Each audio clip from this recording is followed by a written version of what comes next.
Hi, very warm welcome to you. Good afternoon, it's Gene from Mavstar Observatory.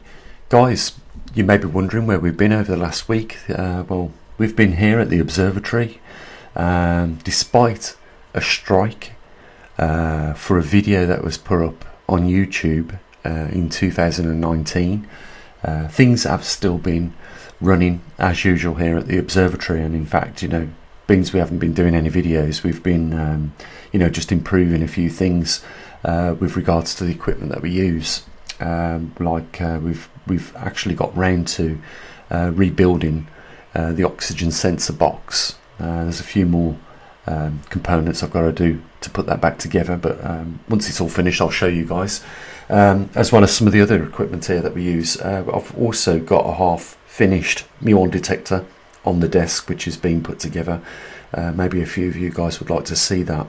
Just want to say, over the last week, we've been receiving a few donations from a few people. I would like to thank those superstars for that, because without those coins of funding, we wouldn't be here. We certainly wouldn't be able to make the equipment that we use, and we wouldn't be able to collect that data like we do with the TriMag every 3 seconds, 24 hours a day, 365 days a year.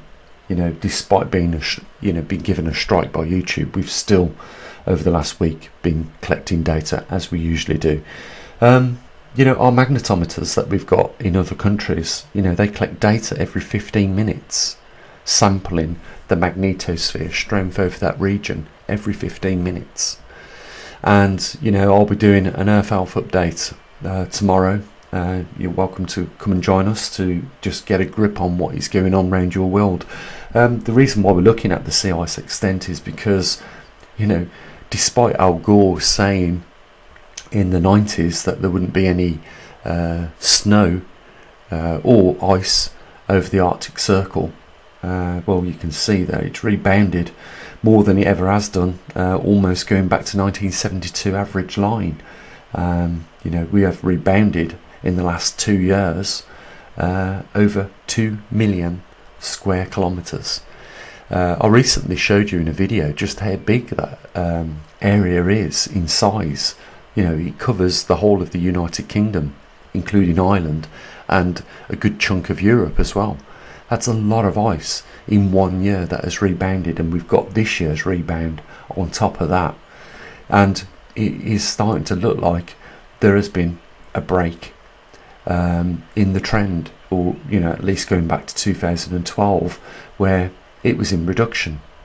Now, I was briefly emailing a good friend who I believe he is definitely involved, or used to be employed by the government as a climatologist, I believe, and we was discussing the last glacial period and how far we could possibly be into that next going back into that glacial period, because at the moment we are very much leaving an interglacial period. I've showed you many times on the charts just how long we have gone into that.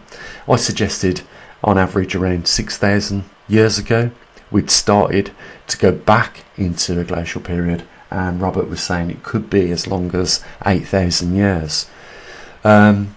He could be right, but I do know that there has been an extended period of interglacial period that we've been in, and it could well be between 6,000 and 8,000 years on the re-entry going back into a glacial period. That on its own would be a catastrophe for us. This is something that we have got to learn to adapt with. How we're going to cope with that, with the amount of people that are on this planet now, and some people say there is a huge expanse of land, and even though there's 8 billion of us on here, there is still room for a lot more. We could double that figure. I just want to bring to some people's attention just the state of play that we're in right now. We're not in a glacial period. We are facing climatic changes, which is having an adverse effect on agricultural production around the world. But we're struggling right now. to keep mouths fed. When these events start to increase and become much worse, I really wonder how we are going to cope. There are certain measures we can do short term to help ourselves, because let's face it, nobody in any government around the world is going to be able to help everybody. There are going to be inevitably people left without the assistance of any government, and that it doesn't really matter how severe that catastrophe is at that point in time. I mean, the risks that we face are clear. If we go through a magnetic pole reversal in the next 9 months' time, when we reach that 40 degrees, as the experiment I've showed you suggests, things accelerate as they leave the strong field lines, which allows a slow migration, and then goes over the boundary into the weak field lines where things rapidly move. If we was to just look at since the 90s how much the weather over that period of time has changed on our planet, and then suggest that when things move into those weak field lines, we could see dramatic changes happening at an increased rate. Those are just the starting points of some of the things that we can expect. We are merging at some point into a glacial period. Is it like we have when we go to the depths of the oceans? Do we pass a thermocline? Because if that's the case, where the Earth goes that little bit further out in the Milankovitch cycle, which is where it changes from a spherical orbit around our Earth, around our Sun, the Earth on its orbit, goes into an elliptical orbit, which means the Earth travels a little bit further away. The Milankovitch cycle, I've showed you the video of that a few times. If we pass a thermocline at a specific point, then ice ages or a glaciation can happen rapidly on this planet. So we have to bear that in mind. We can't take it off the table because it's a possibility. During also a time where the magnetosphere is at its lowest, being a high-tech civilization now, as we are, we are exposed to risks of coronal mass ejections, CMEs coming from the sun and hitting our weakened magnetosphere at that point. It can definitely knock the grid down. Even a modest X-class flare, it wouldn't have to be in the realms of the Carrington event type class, which I think was a X20, I'm not sure. I think it was around about that at that point in time knocked out all the telegraphs, or burned out the wires on the telegraphs. Can you imagine the extent of damage that could be ascertained with a moderate X-class whilst the magnetosphere is at an all-time low? We've also got the fact that the heliosphere shrunk as a result of low solar output, the grand solar minimum. Again, this is our secondary defence against cosmic rays inbound into our solar system. We also have the effect of a weakened magnetosphere, which is our primary shield, blocking out the majority of cosmic rays entering our upper atmosphere. So these are the risks that we're facing. And if we experience more climatic changes like we are seeing with the amount of souls on the planet right now, we are going to see further crop loss, without a doubt. It's not just houses that are going to get washed away, it is farms and their crops along with it. I believe we have crossed the line now where we can expect to see things accelerate and become much worse for us all. It is without a doubt going to be on our doorsteps at some point in the time, and for that reason we need to prepare. Now, there is, like I say, no harm in if you want to growing a little bit of extra food in your garden. It requires a lot of your time, and it can help save a few bucks on your bills, on your grocery bills. But let's get real. If the worst happens, the worst case scenario, and I'm asked this a lot, where are you going to go and what are you going to do to survive? there is only one place, as far as I can say or see, giving it this question a hell of a lot of thought. There is only one place where there is an abundance of food. It's not in your back garden, it's not in the cities, and it's not being isolated in somewhere remote. It is on the coastline. All you need is a fishing rod and a little bit of knowledge, and you can scrape together a meal almost every day for you and your loved ones. If the worst case scenario comes, you must have that as part of your plan C or D. Short term, it is a good idea probably to grow some food. For a lot of people, it's impossible. Let's face it. You need, for one family, at least an acre to support yourselves, sustainable. Without that, you're going to need to work with people that have a little bit of land that might let you grow fruit and vegetables, exchange for you giving the farmer of that land some of that produce, instead of having to hand over your hard cash. These are the things that we need to start really focusing and tying these loose ends up now before they happen.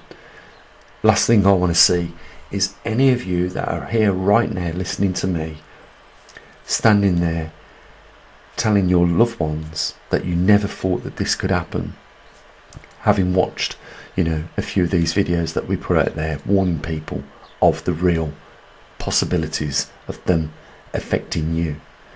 I do not want to see you with tears in your eyes, as I've seen before, that people have had their homes washed away, farmlands washed away in climatic changes. I don't want you to be one of those people, or even if those things do happen to you, I want you to be prepared physically and mentally. We are living in times of change. We have to accept that. There is more cosmic rays inbound in our upper atmosphere through already a 20% reduction of the Earth's magnetosphere. These things you're not going to hear on the mainstream media. You're hearing them right here, right now, from a scientist who has dedicated an observatory to keep you informed as accurately as we can do here. That's why we went to the trouble of building this equipment, because there is a shortfall in the exchange of information coming from some of these departments. I really don't think they are fully aware of what's going on and the extent of how damaging the times that we are shortly about to experience are going to be for the inhabitants of this earth. So these things are happening before our eyes. It's no coincidence that there is massive amounts of ice rebounding now on the northern hemisphere. It's probably because we're returning back into a glacial period. That will shut down the crop production over the northern hemisphere from about, 35 degrees upwards on our planet. So anywhere above 35 degrees is, if they haven't already, going to start struggling to get those crops out of the ground for one reason or another. Like we've already seen in Europe, those people that grow fruit, trying to heat the trees with diesel in little pots going all the way up the field, and they're having to do that more frequently. It isn't just a one-off now. This is happening more frequently. I don't need to even enter into other topics, with pandemics and wars, because we've got enough on our plates already with what we've got to face at hand right now. So I would recommend you have at least 3 months food supply, and I would definitely recommend you get yourselves a bug out bag. Go on YouTube, there's plenty of people showing you some really good bug out bags, emergency shelter, water filtration, the ability to hunt and gather, the ability to light a fire. those little creature comforts that will look after you and your loved ones in the time of a short-term or even long-term crisis.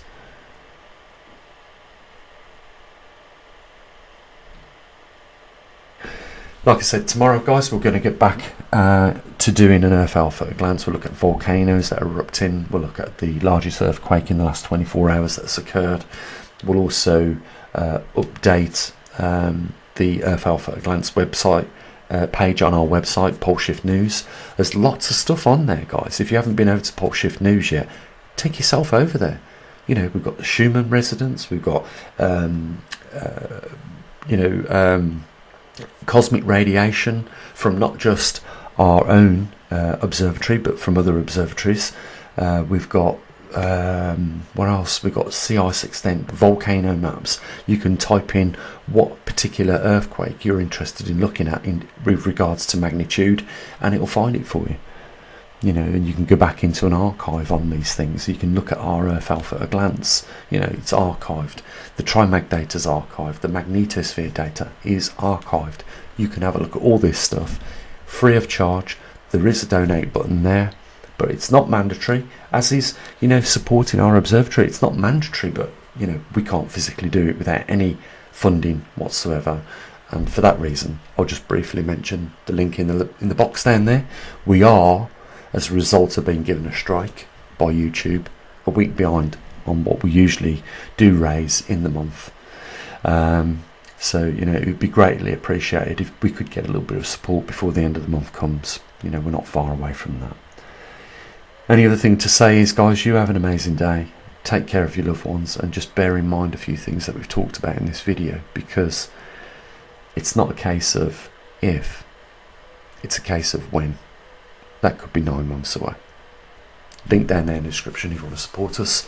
I know it requires a little bit of effort. You know, you have to fill out some details, but, you know, just bear in mind the effort that we go to inform you of these things. As always, guys, bye for now.